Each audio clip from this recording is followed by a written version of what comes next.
Sobat Islampedia, kecelakaan kapal selam wisata Titan Ocean Gate yang terjadi di bulan Juni 2023 menyisakan duka korban sekaligus misteri tentang kekuatan dahsyat dari lautan.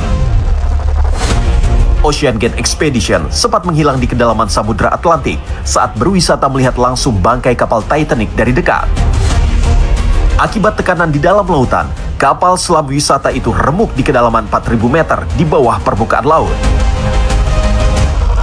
Kini yang tersisa puing-puing bangkai kapal yang menjadi saksi bisu seberapa hebatnya sebenarnya lautan.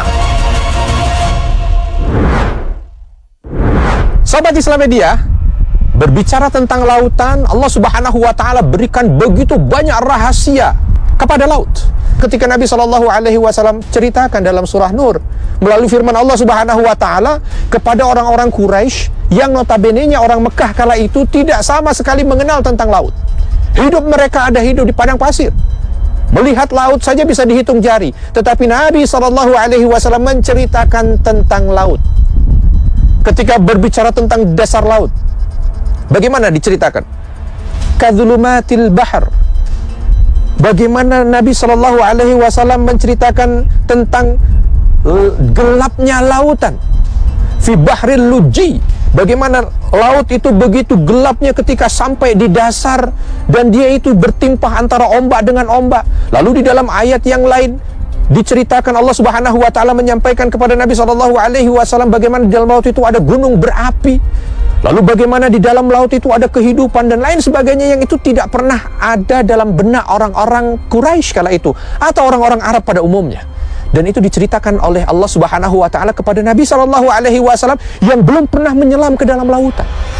Tentu sekali lagi, ini bahagian dari kuasa Allah Subhanahu wa Ta'ala yang ingin menunjukkan kepada kita bahwa Al-Quran bukan ciptaan Nabi SAW, bahwa Al-Quran yang kala itu menceritakan tentang laut yang Nabi SAW belum pernah terjun dan masuk ke dalamnya, diceritakan dengan begitu detail. Bahkan ada beberapa yang baru mampu untuk dieksplor, baru mampu untuk ditemukan, dan itu sudah disampaikan oleh Nabi SAW melalui firman Allah Subhanahu wa Ta'ala dari 1400 tahun yang lalu.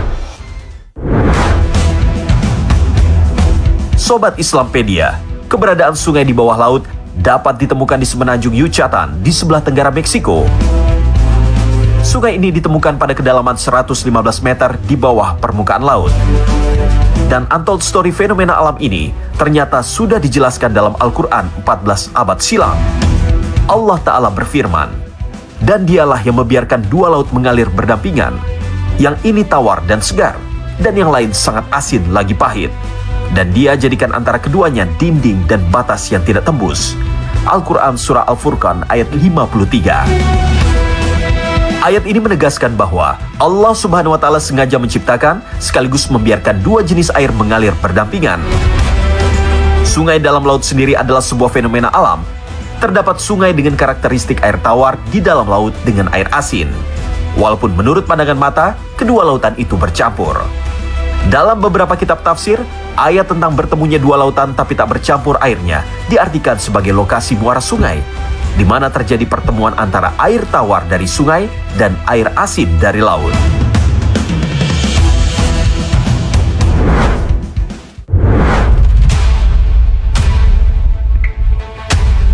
Sobat Islampedia, laut masih menyimpan banyak misteri dan fenomena unik di dalamnya, salah satunya tentang misteri di dasar laut. Tabir rahasia mengenai keberadaan api di dasar laut ternyata juga sudah disebutkan dalam Al-Quran. Allah Subhanahu wa Ta'ala berfirman dalam surah At-Tur ayat 1-6. "Demi gunung dan kitab yang ditulis pada lembaran yang terbuka, dan demi Baitul Ma'mur Ka'bah dan atap yang ditinggikan langit, dan demi lautan yang penuh gelombang yang di dalam tanahnya terdapat api."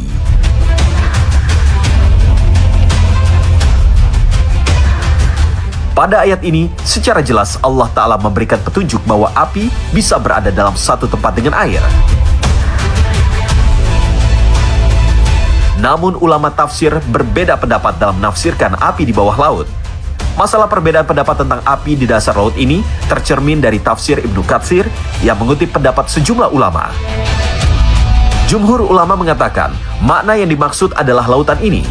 Dan mengenai makna firman-Nya, Al-Masjur, masih diperselisihkan. Sebagian dari mereka mengatakan bahwa makna yang dimaksud ialah laut itu kelak di hari kiamat akan dinyalakan menjadi api, seperti pengertian yang terdapat di dalam surat At-Takwir ayat 6. Dan apabila lautan dijadikan meluap, para ulama menafsirkan meluap sebagai api yang bergejolak yang meliputi semua ahlul mauqif, orang-orang yang di padang mahsyar. Sementara Qatadah mengatakan masyhur artinya yang penuh. Pendapat inilah yang dipilih oleh Ibnu Jarir. Alasannya ialah karena laut di masa sekarang bukanlah bahan bakar, melainkan makna yang dimaksud adalah penuh. Menurut pendapat yang lainnya lagi, makna yang dimaksud ialah kosong. Wallahu a'lam.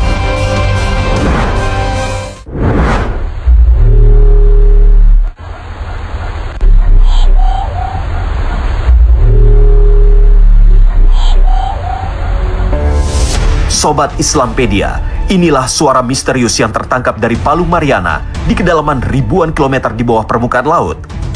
Sampai saat ini, para ilmuwan mencoba memecahkan sumber suara yang berasal dari gelapnya lautan.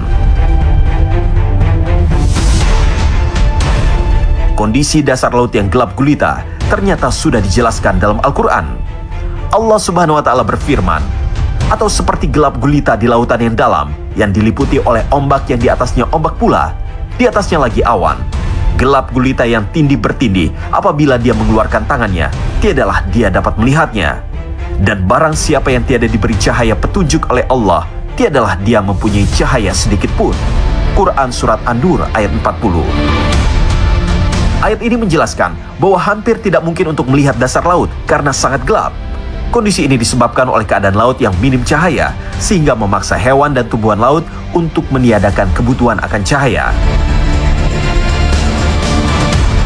Ombak dalam berperilaku mirip ombak permukaan.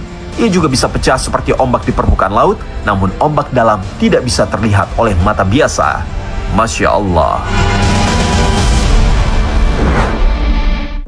Sobat Islampedia, di antara the untold story tentang laut dari sahabat Nabi Shallallahu Alaihi Wasallam yang pernah dilalui, ada sebuah hadis diriwayatkan dari Abu Hurairah radhiyallahu anhu. Para sahabat bercerita kepada Nabi Shallallahu Alaihi Wasallam, "Kunna narkabul bahar." Ya Rasulullah, kami pernah di satu kesempatan itu naik bahtera, melintasi lautan.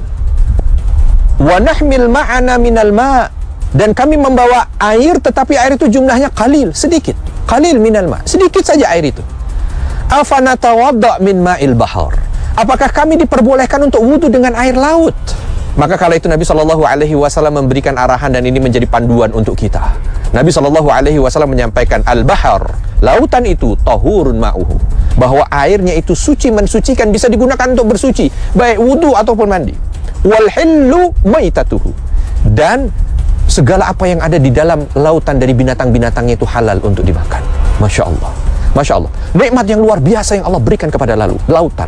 Ya, nikmat dari lautan yang diberikan kepada siapa? Kepada kita sebagai hambanya. Maka bayangkan, air yang begitu banyak itu bisa kita gunakan untuk bersuci. Dan apa yang ada di dalamnya dengan jenis hewan yang mungkin ada yang belum diketahui oleh manusia. Dan Allah Subhanahu wa Ta'ala sampaikan bahwa segala apa yang hidup di dalam lautan itu dari hewannya adalah halal untuk dikonsumsi.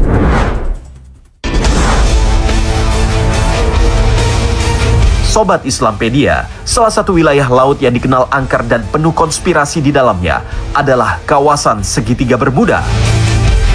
Perairan yang berlokasi di dekat Miami, Florida, Amerika Serikat, Bermuda, dan Puerto Rico ini memang banyak memiliki kisah-kisah mistis di dalamnya.